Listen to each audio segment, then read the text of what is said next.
Okay, so welcome everyone. Great to have you here. I'm Matt Duda from EBOS.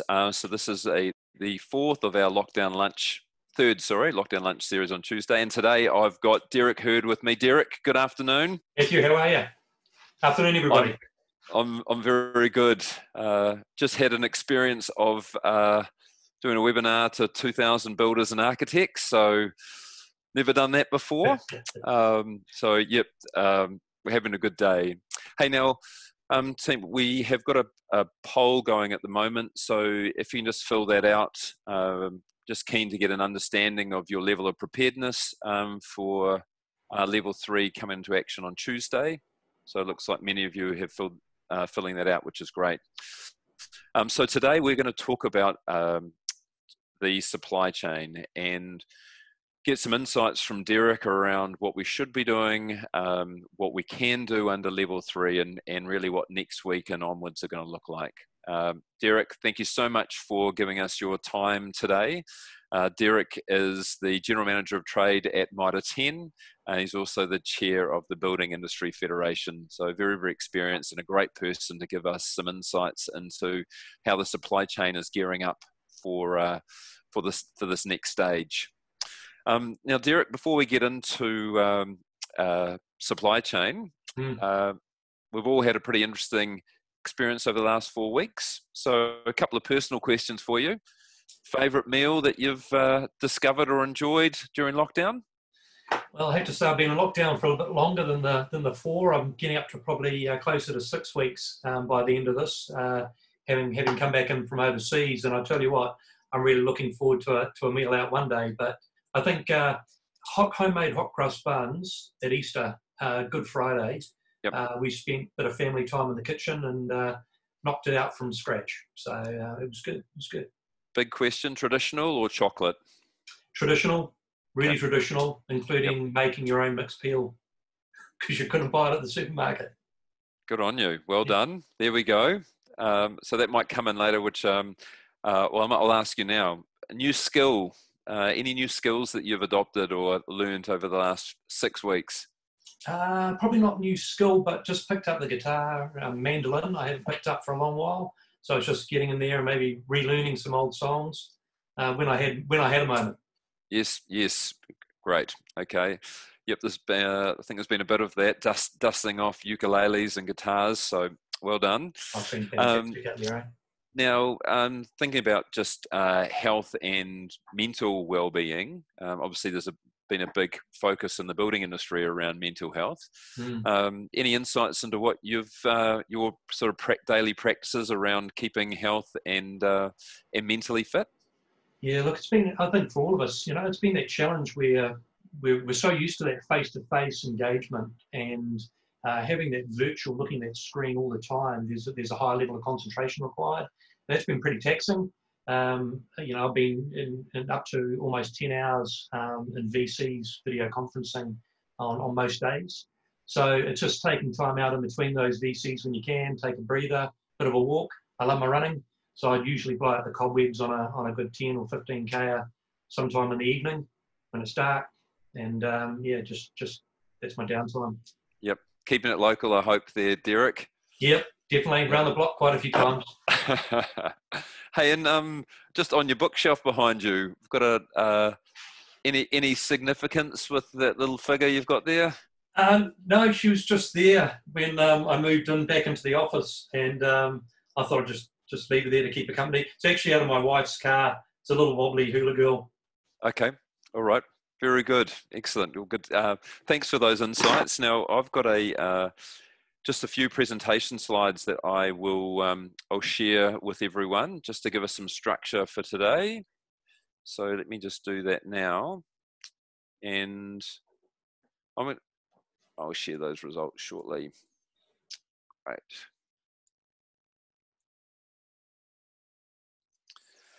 All right, Derek. Let's talk about where we've come from. So, Do you want to give us some insights into your experience under level 4? As a trading merchant. Yeah, look, it's been, I've sort of headlined that slide as uncertainty, and it was, we kicked off not really knowing who was to trade, how we were to trade. And the government guidelines at the time were really fluid. So for us, it was trying to understand, one, what our customers could do, our trade customers. And there was a lot of confusion on their part. And we almost had to set some of our own ground rules based on what we'd learned from government and our engagement with government. But for most of our time, that as a merchant and also within the Building Industry Federation, we were lobbying hard to, one, get ourselves clearly established as critical to the supply chain. And there was a fair bit of vagaries associated with what part of the supply chain was and what was being critical. So we were really, really happy when that was clarified and the essential services were clarified. Yep. It also presented its challenges too. I'll speak for us as a Mitre 10 merchant, and I'm sure some of the other merchants experienced similar. For a start, our customers' first priorities were really securing sites, knowing that they were going to be potentially locked out of those sites for a period. And then it sort of evolved a little bit, because suddenly you weren't supplying a hell of a lot necessary to the trades, but you had all the other essential services and DHBs, police, fire brigade, even Ports of Auckland. There was considerable demand from those entities that needed to get themselves up and established effectively. So we found huge hits on PPE, just like everybody else, masks, gloves, sanitizer, and then a lot of other products too. And then that also created a number of logistical challenges for the industry. Do we deliver? Don't we deliver? If we're going to set up click and collect, or not even click and collect for some entities, there was phone orders coming through. How were we safely going to get them into the hands of our customers? And so for us, there was a bit of a crash course in hygiene and how to safely, pick, pack, and distribute products, either for essential services or otherwise. And then, of course, in that lead up to lockdown, there's just getting slammed with orders, and literally every person and their dog just wanted to get hold of something before they went into lockdown. So for many, inventory levels were hit pretty hard. And through that level 4 lockdown, not a lot of replenishment was being put in, only really essential sort of stuff. So that's also created a little bit of a gap. And I think as we talk out our discussions today, that inventory replenishment over this week in preparation for next week is going to be vitally important for everybody in the supply chain. And I suppose lastly, if we look at it, essential services versus essential items, boy, we started with what was deemed to be essential services. And if we looked at it, we had a homeowner contacting us, for example, who wanted to line their garage because it was going to be used for self-isolation. At that stage, not considered essential services. You could probably live in a garage without a lining for a period, or you could live somewhere else. And so you ended up with quite a few interesting ones that came through, and ones you sort of had to knock back. The other one came on stream where some retail entities were then able to provide essential items online. And again, there was combining those essential services, which you could pretty much provide anything for that essential service if it looked like it was needed for that essential service, versus essential items, which were a really limited range of items that you could provide to the consumer. And so there was a little bit of confusion at times across the supply chain as to what was essential services and what were essential items.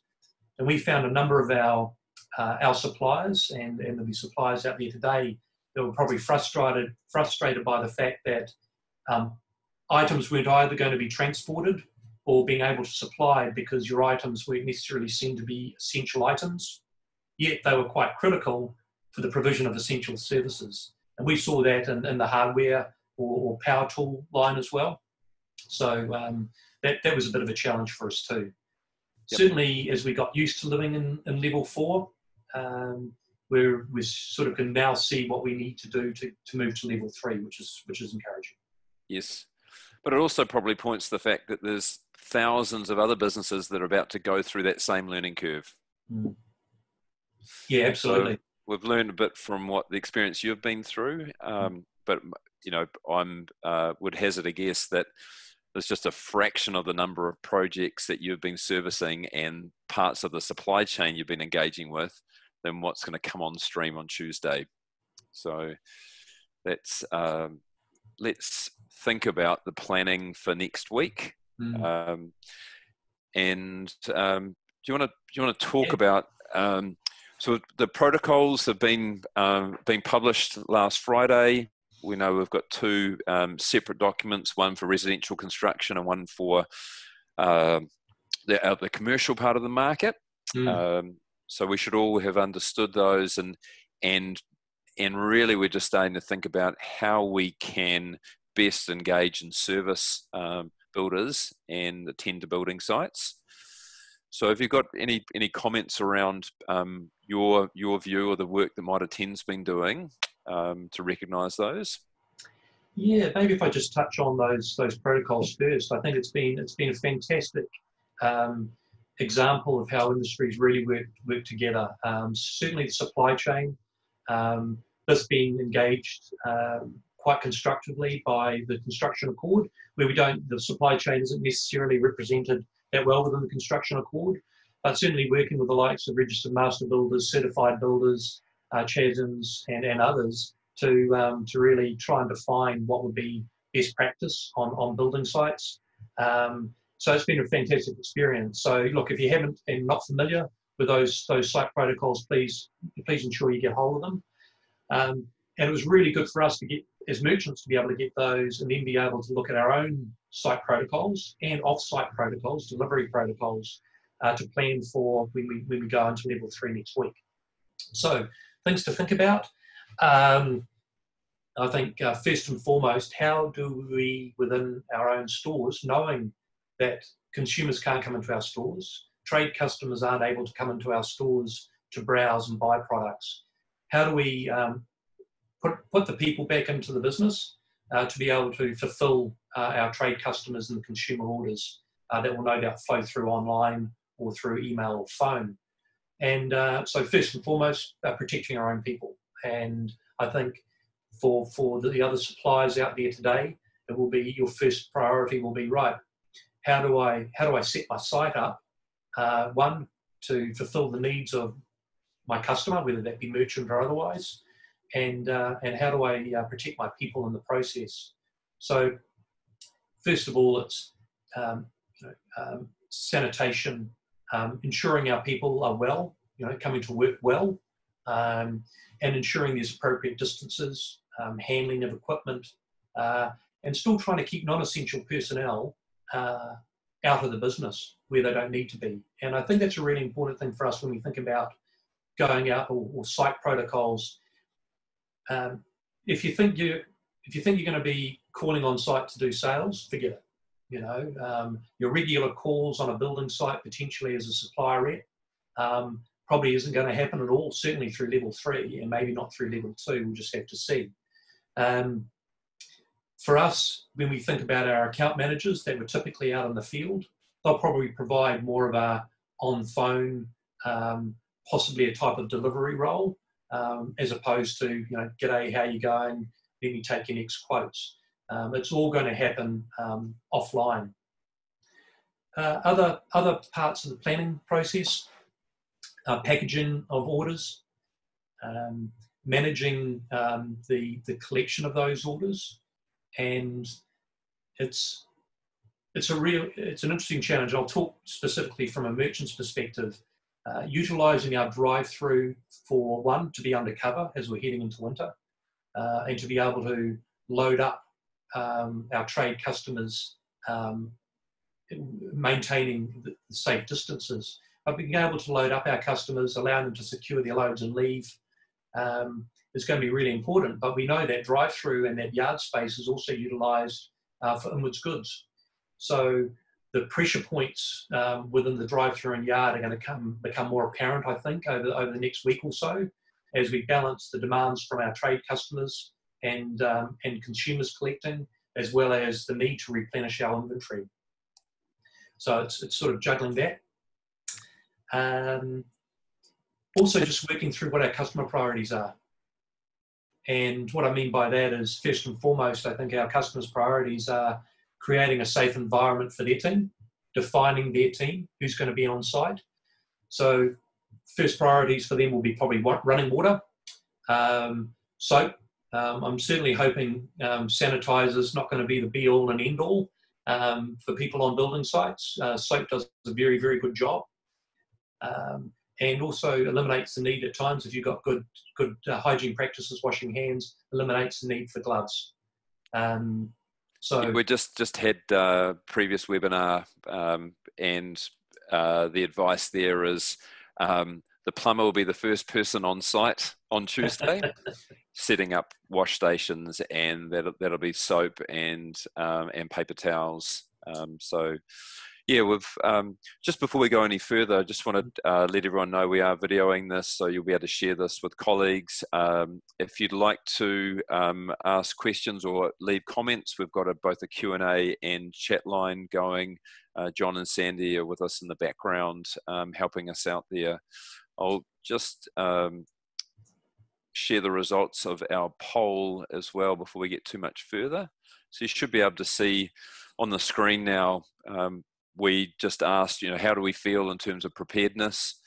Well, majority of you are somewhat prepared to very prepared. So fantastic to see. Yeah. And a few who are not sure or have got a little bit of work to do.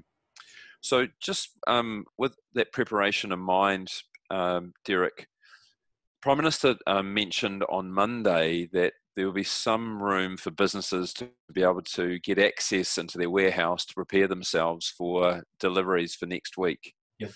So can you, are product suppliers able, certainly builders, our understanding is they're not able to prepare sites until Tuesday morning. What about the supply chain? Yeah, look, at the moment, the Prime Minister's given what I understand to be a little bit of leeway for people to get their businesses prepared. And I think for us, we're looking at opening up our inwards goods, for receiving goods within the next 48 hours or so we can start looking at replenishment. So orders that have been coming through from the merchants into the supply chain, we'll probably look at getting those orders fulfilled where they can. So for those suppliers right now that are getting ready, it would be right. What are those protocols that we have in place to be able to get our teams to pull orders and fulfill those orders for both the merchant and also direct to site? Yep. I haven't actually seen any direct guidance on what you can and can't do about preparing your business for next week. So it's really just the commentary that we saw on Monday. So yeah, we'll just look out for guidance on that, everyone. Derek, I understand there could be some quarantine period for products. Can you just give me an idea of how merchants are, any changes to normal inwards good practice? Oh, look, I think there was originally some considerations around potentially quarantining products when they first came in for a period, knowing that the COVID virus, based on US studies, would last on cardboard for a period of hours, on the likes of plastics and steel for potentially days. So, but if we look at that, I suppose the risks associated with trying to attempt to quarantine, move products around, probably carries more risk than it would be for actually quarantining the products. So I think the supply chain's adopted a practice of, again, good handling practices, washing of hands, and I expect our customers on building sites as well, appropriate sanitation and hygiene practices will limit the need or eliminate the need for us having to quarantine type products. Got it. Yep. Do you, just in preparation for Tuesday, we were going to have thousands of building sites opening up. Mm-hmm. And I'm sure every builder will want to be considered to be a priority.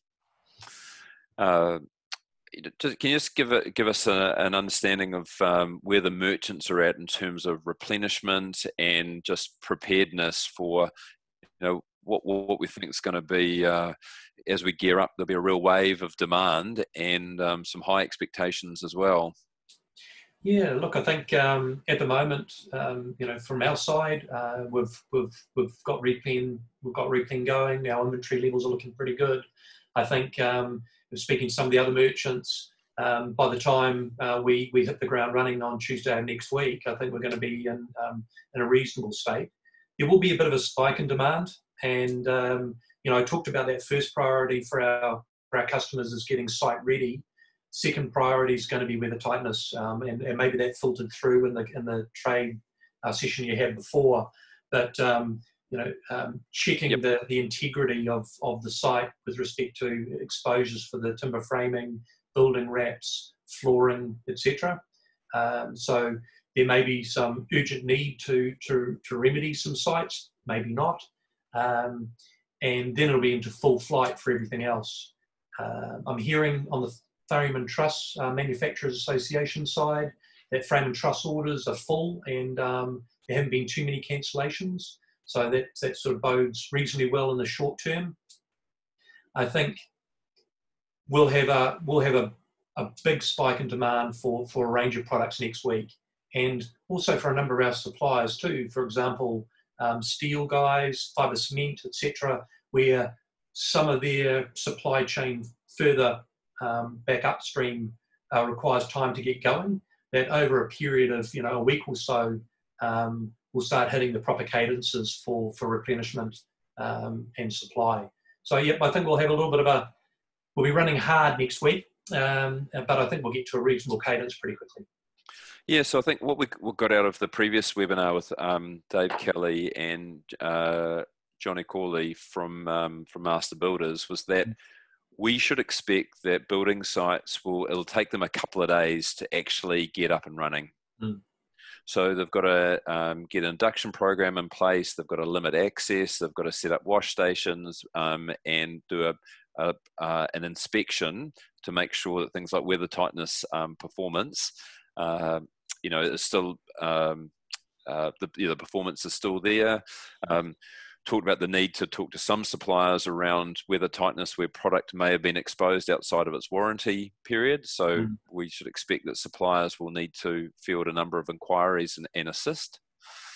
So we've got a couple of days really before we can expect sites up and running, and maybe orders won't occur until we hope the builders are prepared to receive the goods. Can we just talk a little bit about what you see in preparation for site delivery, and particularly thinking about the suppliers who are delivering direct to site, so just like merchants, how they should deal with that, what they should do if they've got heavy goods, and what they should do with just sort of general deliveries.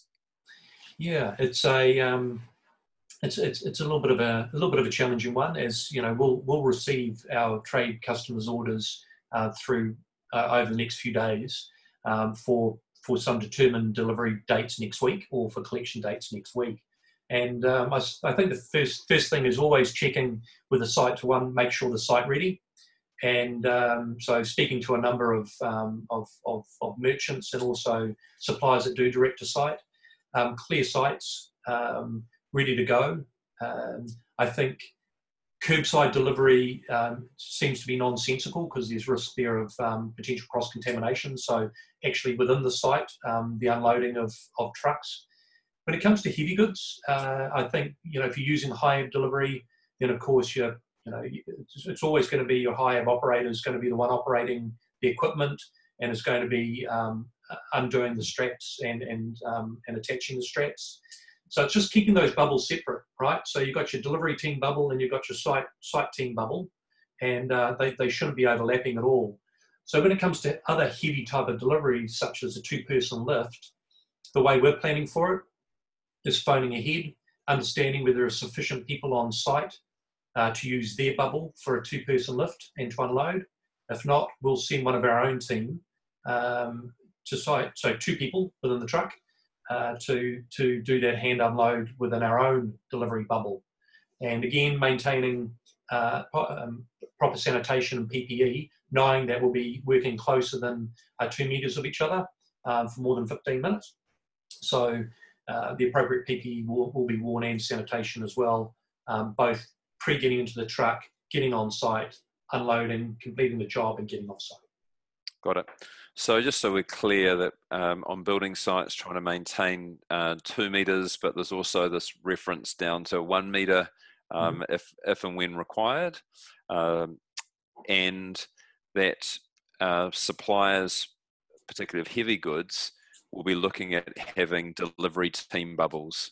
So we'll actually have 2 or 3 people who might be in a truck who've got their own bubble that they can help deliver onto site, manage things themselves on site, and then as a team within their own bubble. So that's something for us all to think about in terms of how you structure your delivery team, and make sure that they're comfortable with that, and they understand what procedures they need to have in place to maintain the integrity of that bubble. Got it. Okay. I've got a few questions in here, Derek. Sure. So Scott's question: we've seen demand for online training and webinars increase significantly during lockdown as merchants look to upskill their staff regarding product knowledge. Are you looking at this continuing for your sales team under level 3, given they will be based remotely or may have more time to undertake training? Yeah, absolutely. So, and again, just speaking for us, I know a lot of the other merchants have some levels of training. We ran a competition nationally to have encourage our teams that are potentially not working to upskill themselves. And I think we're cracking close to 1,000 odd learnings. And in fact, one individual's managed to clock through about 160 odd e-learning modules over a relatively short space of time. So absolutely, it's fantastic for our teams on the shop floors and elsewhere that are actually currently at home to learn more about products, learn more about systems and processes. And so we're continuing to add to our suite of e-learning modules, and also taking what would normally be paper-based type learning and switching that into a digital learning as well. Gotcha. Yep. Another question for you here. Are the merchants saying they're willing to receive goods from suppliers into store before next Tuesday? Doesn't that go against level 4 rules? Yeah, so the goods we can potentially receipt in are goods that are used for essential services. So we're still able to get potentially building materials through for essential services, etc. I would suggest things like, I don't want to pick any particular products, but we're getting a whole heap of hand sanitizers, etc. in preparation for that. Again, it's having to ensure that we're using appropriate distancing, and our suppliers are also set up to maintain healthy, safe practices. Gotcha. Okay, so Richard, your question was around expecting orders to be delivered into stores prior to Tuesday. I think the answer to that is if it's under the essential services umbrella, yes. Otherwise, everything will be expected from Tuesday onwards.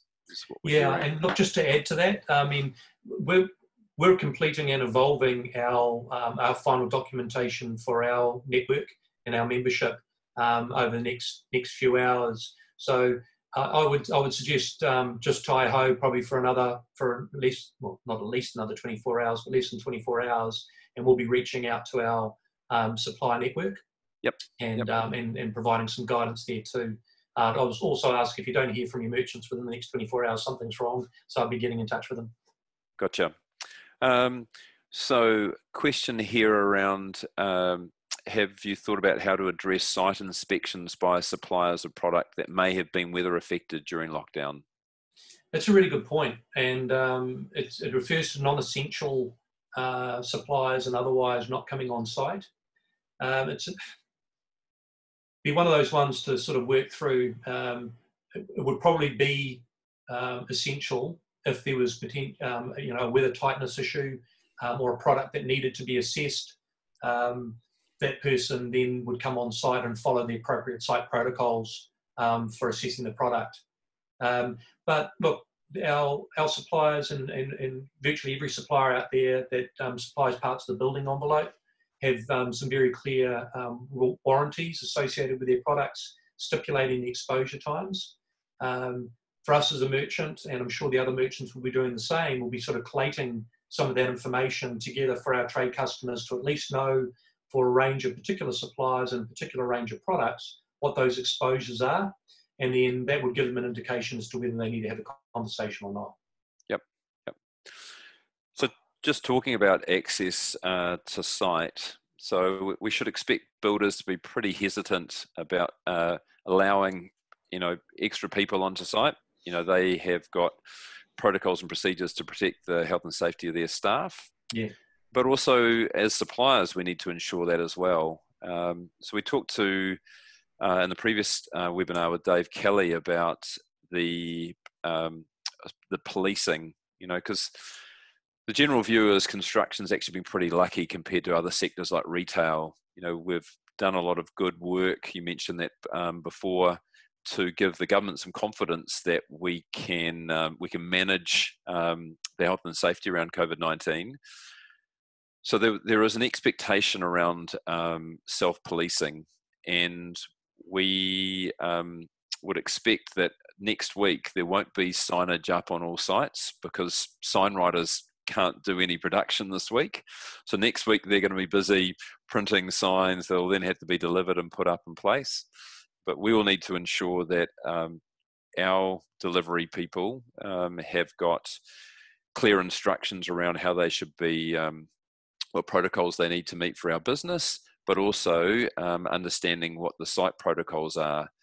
And again, around self-policing, there'll be situations where if your team aren't comfortable that the protocols are in place, they can refuse, delivery. And can expect that I know I've seen some terms and conditions, there'll be additional delivery charges if they have to come back if health and safety procedures aren't shown. So it goes both ways here. We need to make sure we're well versed, but also the builders are clear on communicating, because inductions need to happen obviously off-site. So in advance, or certainly before entering the site. So as long as we can understand that process, that should mean that there's as smooth running as possible, just around working together and that having that supply chain as seamless as possible. Yeah, absolutely. I have got a question for Derek. What will your expectation for product suppliers be under level 2 as well as level 3? What specifically would you ask of us as suppliers to be able to provide for both your teams and also for builders? Yeah. Well, level 2, we don't know what it's going to look like yet. And look, I think preparation for level 2. Well, at the moment we're just focusing on preparation for level 3. Yep. But thinking off the top of my head, what our expectations would be for our suppliers would be, one, to maintain the integrity of their the protocols they have within their business. I think if there were any potential random audits or checks of the supply chain with respect to how they manage site protocols, if they get shut down or they get into trouble, that's going to have a significant impact on the supply chain. So I think it's up to all of us to maintain the integrity of our protocols. So there'd be that question first off, that sort of request first off. Second thing too is just keeping an eye, a watching brief, as you probably always are, on your upstream supplies as well. What do your shipments look like if you're an importer? If there are going to be delays, flagging those delays early so the supply chain can prepare. I suppose those are the two simple things that we could probably ask right now. Yep. Okay.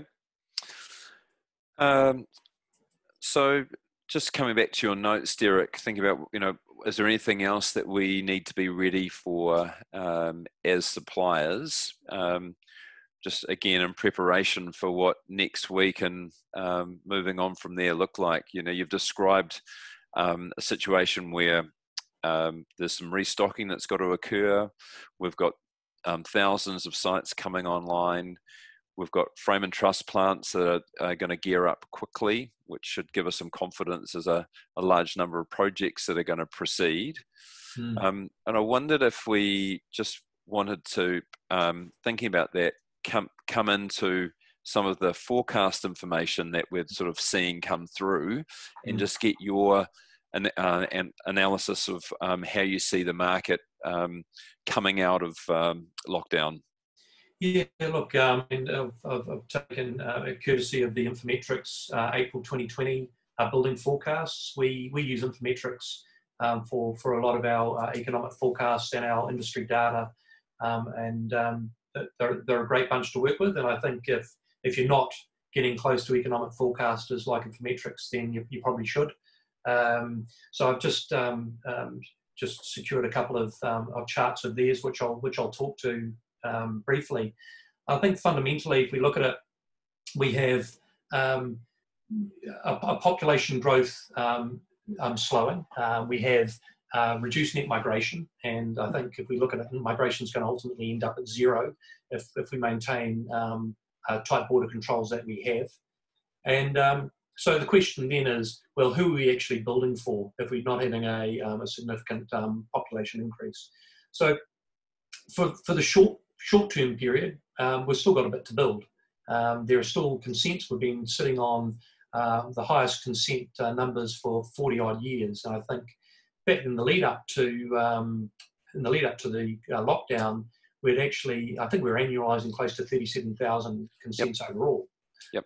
Which is fantastic. So there's a bit of build through we've still got to work through, but then again we're going to see those consents drop off, and I think we'll have, if we look at the rising unemployment rates, softening of house prices, developers potentially not looking at building subdivisions because of course again who we're building for. So we have a backlog we've got to work through. And then our forecasts are that it's going to dip off quite suddenly and quite deeply as well. Now, there's a lot of assumptions on that. And it's really how quickly can we recover ourselves internally? So how quickly can we just get industry moving again? And then also how quickly can we get that net migration up? And that includes everything from international students that might be looking at moving into apartments, and just the general consumer that wants to build a house or do a renovation. Yeah, so Derek, so this is a good graph representing, you know, the change we can expect coming out. And again, it's just a forecast. It's an early forecast from Infometrics, but we know detached housing's 2/3 of the residential housing market. So we can see that going from 22,000 in the forecast, we're dipping down to just under 10, and with a 16, 18 month period before we kind of lift off again.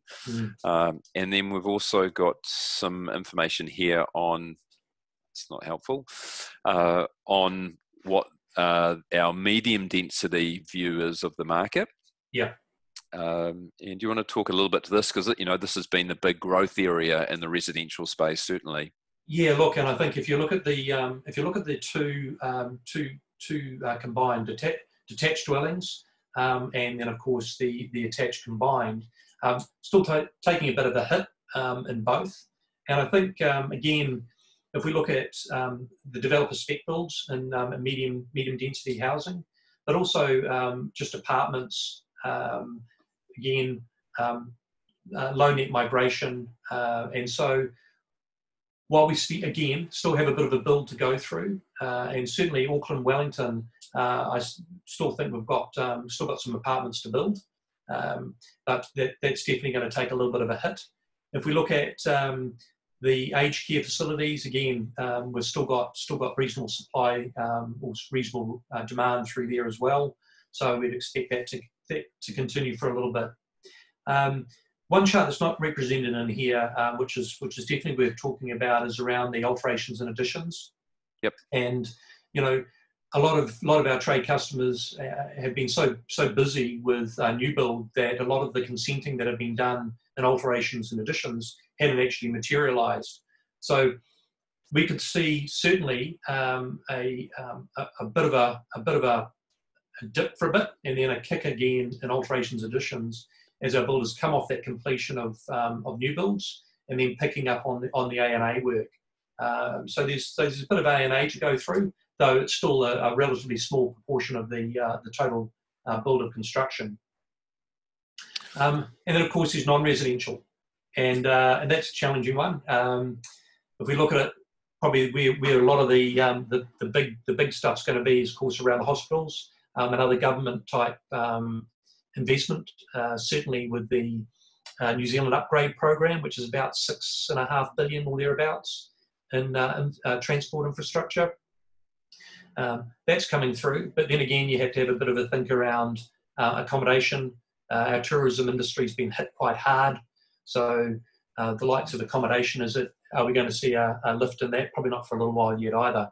So while all the numbers don't point in the right direction at this present moment in time, a lot of it's going to be dependent on how quickly we can recover as a nation, and then how quickly we can get that net migration moving again, and then tourism kicking back in.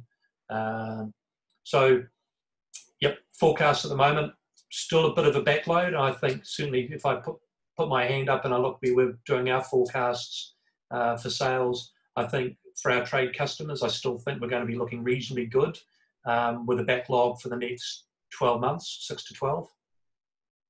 Then we're going to take a hit.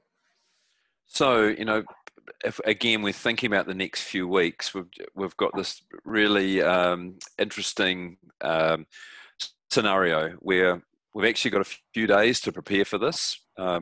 We have got some insights now that we know that building sites early next week will be very focused on setting up, limited access, induction programs, running water, site protocols for their own staff.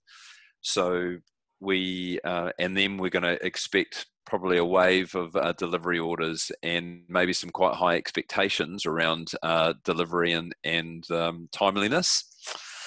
There's a lot of work that still needs to be completed that before we came into committed work before we came into lockdown. And so the opportunity for the supply chain is to make sure we use these days leading up to Tuesday and early next week to prepare and be ready for what we're now starting to see with the restart. And then from that, it's about how we deal with your staff, Derek, if your stores are closed. So we won't be going to site. So we have to think about how we deal with people remotely, provide a good level of service and backup and training, to what Scott talked about before. And then just start seeing as the industry unfolds and what the actual demand is. So as suppliers, we want to make sure we take advantage of the supply opportunities over the short term as we complete the work that we had coming into lockdown, and then be positioned for a reduction in work as the market starts to these impacts start to come into effect. So an interesting time for the supply chain. Few dynamics there. Yeah, absolutely. There is one question I did see pop up from an anonymous attendee, and that was is Mitre adopting any process of temperature testing on their staff on a daily basis? Yep. And look, yes, absolutely. So for our stores, we will have a process, and we have the thermometers now from infrared checking of our teams. It's a really difficult one because I've seen this in practice, and if you've exerted yourself for a little bit, that temperature can rise. So you just have to be careful how you treat your team member when you're taking those temperatures. But we do have it in effect, and we'll be using that through level 3. Yep. Question around level 2. So Dave Kelly was telling us that he's meeting this afternoon. They're actually starting the working committee looking at what protocols we'll need to have in place for level 2, but the guidance at this stage is that what was released in terms of health and safety protocols last week for residential and vertical construction will in general be applied under level 2 conditions as well. So we should be thinking as suppliers that what we're doing next week will be the new norm. Absolutely. In terms of servicing. Jason's asked, when do we think suppliers will be able to send reps into Mitre 10 stores? Bless you, Jason. Good to see you on, mate. Yeah, look, again, if brutally honest, the more we stay at home and away from each other, the better, certainly for the moment. I think retail boxes, like Mitre 10 and others, are great congregation points for people. And that's why, we're not open to the public. So would rather, and we will, work with supplier reps remotely for the moment, especially with, say, delivering content for training. Absolutely, we can bring them on board and engage with them that way. But we certainly don't want to see any supplier reps in stores, certainly not through level 3, and we'll just have to see what happens through level 2. Okay, Derek, that's come to our end of our session. Any final comments before we sign off? I just want to thank everybody for the opportunity to all come together. Really, it's one of those things where we're locked in our own little worlds, and we're all quite busy, trying to stay ahead of the curve, and to come together, have these sort of discussions, challenge each other is really fantastic. So, Matthew, to you and your team, thank you very much for the opportunity. I hope I've been able to provide a little bit of help, a little bit of guidance. If anybody's got any particular questions of me, they can field that back through the Building Industry Federation, and either myself or the team will be happy to answer the questions. Yeah, we'll just we'll put up an exit poll, so we'll just get again people's comments on that. So Derek, we'll know if we've been hitting the money. I'm going to just close out of it really quickly right now. No. It's good. There's so much information around, and one of the questions that came up time and time again in the Builder webinar was, where do we actually get the true sources of information? And there's a real focus just to stick to what the government's doing in those official sites. And what we'll try and do is pull that information together and condense it. And just speaking of that, next Tuesday we'll go back to our normal time of 1:30 for our lockdown lunch. Sandy and I are going to be working over the next week, and we'll bring you an overview from JASMAX, Ignite. We've got Warren Amani, Pacific Environments Context, and Chow Hill, just about the next few weeks for them in terms of just some updates for suppliers. So very key architectural firms. So we'll give you a nice summary of that information, and we'll take your questions as well. All right, so Derek, thank you again for your time this afternoon. Really appreciate your insights and sharing some information about what you've experienced with Mitre 10 over the last few weeks. Stay safe, and look forward to having you on again at some point in the near future. Thanks, guys. Be safe, and see you on the other side. Take care. Great. Thanks, Derek. And to everyone else, thanks for your attendance today. Wish you a very pleasant Tuesday afternoon, and good luck in preparation for next week. As I mentioned, we will have our webinar next Tuesday. Realise it'll be a busy day, but we'll continue with that regular weekly cadence. Thanks again, and we'll catch up with you later. Cheers, Derek. See you.